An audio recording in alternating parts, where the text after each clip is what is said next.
কিছু হতভাগা ব্যক্তি আছেন, যেই হতভাগা লোকেরা যত নেকামল করুক না কেন আল্লাহ সুবহানাহু ওয়া তাআলার কাছে তা কবুল হয় না, গ্রহণ হয় না।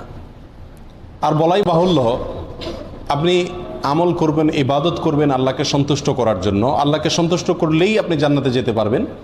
যে আল্লাহকে সন্তুষ্ট করবার জন্য আমরা আমল, ইবাদত, জিকির, আজকার, তাসবিহ, সালাত, সিয়াম সব করি, সে আল্লাহর কাছে যদি এগুলো অ্যাকসেপ্টেড না হয়, গ্রহণযোগ্য না হয়, আল্লাহ যদি সেগুলোকে গ্রহণ না করেন, তাহলে এই আমল করে আমাদের কোনো উপকার আসবে না।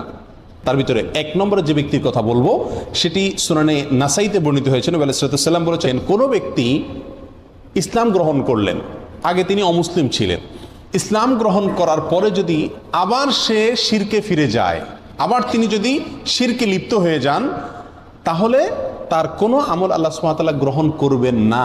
যদি সে শিরকে লিপ্ত হওয়ার